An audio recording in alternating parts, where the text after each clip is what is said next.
Alrighty guys, today let's talk about cord cutting spells. By the way, if you want to see these videos 2 weeks earlier, consider subscribing to my Patreon, where you not only get all these videos, but also recipe cards, specific deity profiles, and lots of other interesting things to look at. Video tiers start at $10 a month, so definitely consider checking it out.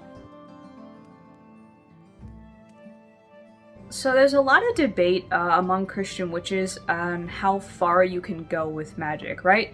There are some people who would call baneful magic actually justice magic, where they would say, well, you know what, I'm getting the justice I deserve. There are other people who would avoid baneful magic altogether. They just will not do it. And if we look at a lot of the actual condemnations of magic in the Bible, a lot of them do have to do with, you know, harmful magic, baneful magic. Pharmakia in the New Testament and in the Septuagint. You've got Mecheshepa in the Old Testament in Exodus. They suggest that doing harmful magic is a problem, but specifically harmful magic that, you know, people just kind of bought and paid for, right? Or just going out of your way to be malicious for no reason. So, knowing that, there is room for baneful magic, especially when you consider things like Psalm 109, where God is actively being called on to wreak crazy vengeance on people for, you know, some kind of transgression. But it's really up to what you feel comfortable with, what you and God have agreed on, so on and so forth. I personally don't partake in baneful workings because I just think it opens a lot of doors to ego and power tripping that I really don't care to participate in. If anything, I'm kind of rocking with the more Romans 12:19 through 21 kind of vibe, right? Where it says, "Beloved, never avenge yourselves, but leave room for the wrath of God. For it is written, vengeance is mine, I will repay, says the Lord." Right? No, if your enemies are hungry, feed them. If they are thirsty, give them something to drink. For by doing this, you will heap burning coals on their heads. Do not be overcome by evil, but overcome evil with good. It's basically that kind of idea that, like, kill with kindness, right? Kill with kindness is definitely the short version of what is said right there. But in essence, another modern twist on it is, I'm gonna let God fix it. Because if I fix it, I'm going to jail. And in essence, honestly, like, you don't really need to worry about it. You just gotta let God know that something happened and He'll take care of it. You don't really gotta go out of your way to hex and curse people. It's not really necessary. In my opinion, it's not a good use of your time. If you think if it's a good use of your time and God gave you the green light, do whatever you want, I don't care. I personally, though, I take this approach. However, there are certain kinds of magic that I absolutely would not consider baneful that maybe other people would. And those are bindings, banishings, and cord cutting spells. People have asked, can we do cord cutting spells? Are those baneful? I don't see it as so. Not at all. All a cord cutting spell is, at its most basic, is you cutting that tie between you and someone or something or someplace that is no longer good for you, right? So if you had a toxic relationship, you just cut it and you keep moving, right? You cut any ties you had to it, you get it out of your mind, out of your life, and you say goodbye to it for good. That doesn't really imply malicious intent. You don't have to wish anything ill on the other person to do a cord cutting. The only thing you do want to do is set it up right so that it doesn't backfire on you. The most common form of a cord cutting you're going to see is, maybe you've seen them on TikTok, those little spells that people do for clients where there's 2 candles and they have a twine of thread around them, and you light the candle after setting it up, and it almost kind of tells a story of the situation through the way that the candles and the string burns. It's very, very interesting. It's probably my favorite way to do it, and I have done this way before. But really what you want to do is dress up the candles with binding and banishing qualities, right? Items like onions, asafoetida, garlic, because as we know from the story of Tobit and Tobias, bad energy doesn't like stinky things, right? But you want to set those up for protection, you know, for banishment, for binding, and you want to get these things out and away from you, right? You want to cut that cord, you want to light it up, and burn it away so it can never be reconnected again. And let me say that yes, that protection is important. I have seen some of these cord cutting things because I do like to watch them. I think they're very fun. But I have seen some where, you know, sometimes there is another witch on the other side of the line. And sometimes they have measures in place to stop you from cutting cords or from getting rid of a problem.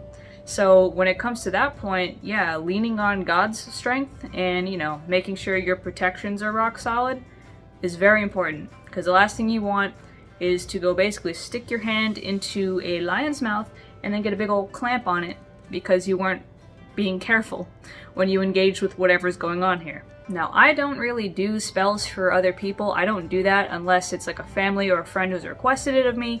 So I don't really get those kinds of problems.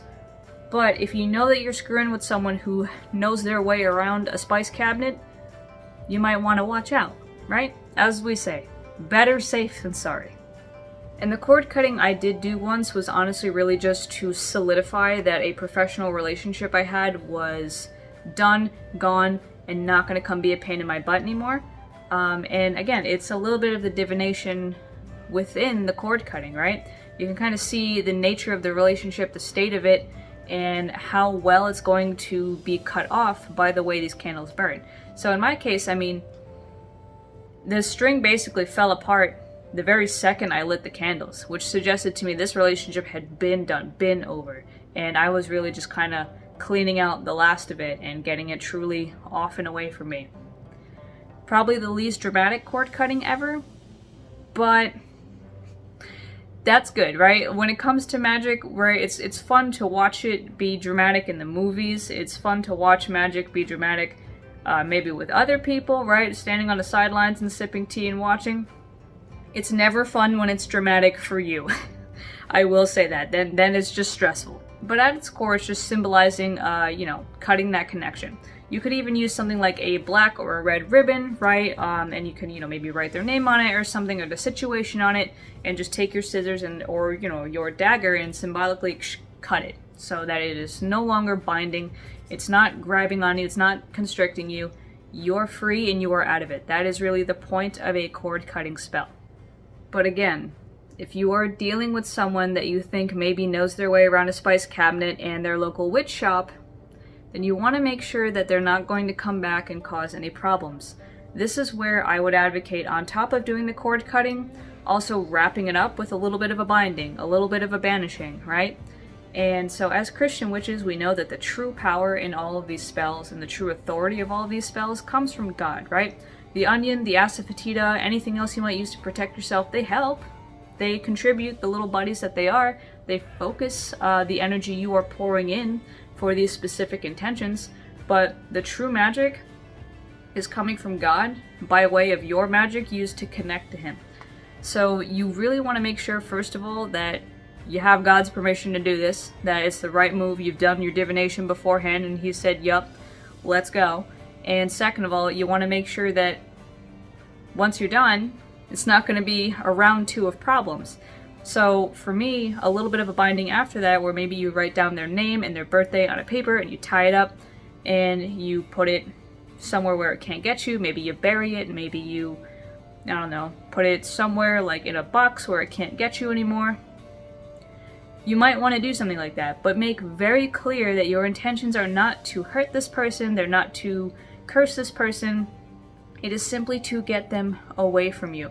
And you really want to actually take that time to go through your grievances with God. Tell Him, this is why, this is what happened, this is why I don't want this person near me anymore. I have nothing, against them, no wishes to harm them.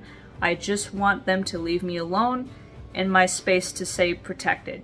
And when you do that, it's very easy to get the results you're looking for. One of my most powerful bindings was done basically that way, and I remember feeling so tired because there was a lot of energy that went into that, but it worked.